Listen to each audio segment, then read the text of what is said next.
ఫేస్‌లో గ్లో రావడానికి, ఫేస్ మీద పింపుల్స్, వాటి వల్ల వచ్చిన మచ్చలు, ఇంకా పిగ్మెంటేషన్ కోసమని చాలామంది అడిగారు కదా! సో, ఈరోజు నేను యూజ్ చేసిన ఆయిల్ గురించి చెప్తాను. సో, ఇదేంటంటే నా ఫేస్ మీద ఉన్న బ్లెమిషెస్ అంటే చిన్న రెడ్ స్పాట్స్‌లా ఉంటాయి కదా! వాటిని 1 వీక్‌లోనే చాలా బాగా తగ్గించింది. సో, కొన్నిసార్లు ఏంటంటే మనం ఎంత ఇంటర్నల్ కేర్ తీసుకున్నా కానీ కొన్ని మొండి మచ్చలు ఎక్స్‌టర్నల్‌గా ఏదైనా కేర్ తీసుకుంటే కానీ తగ్గవు. అలాంటి వాటికి కూడా కుంకుమాది తైలం చాలా పర్ఫెక్ట్‌గా పనిచేస్తుంది. అండ్ దీంట్లో ఏంటంటే మనకి కుంకుమ పువ్వు, శాండల్‌వుడ్ ఆయిల్, చందన్ పేస్ట్ ఇలా అన్ని నేచురల్ ఇంగ్రీడియెంట్సే ఉంటాయి.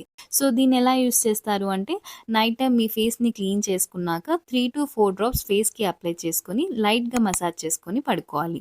మరి ఆయిలీ స్కిన్ వాళ్ళు అసలే ఆయిల్స్‌కి దూరంగా ఉంటారు కదా! వాళ్ళు కూడా వాడొచ్చా అంటే ఫస్ట్ ఆఫ్ ఆల్ ఇది మనకి జిడ్డనేది ఉండదు. సో, ఆయిలీ స్కిన్ వాళ్ళు కూడా యూజ్ చేసుకోవచ్చు. లేదంటే 2-3 డ్రాప్స్ అప్లై చేసుకుంటే సరిపోతుంది. సో, ఇది కావాలి అంటే స్క్రీన్ మీద ఉన్న నంబర్‌కి కానీ, వాట్సాప్‌లో కానీ, వాళ్ళ వెబ్‌సైట్‌లో కూడా మీరు ఆర్డర్ చేసుకోవచ్చు.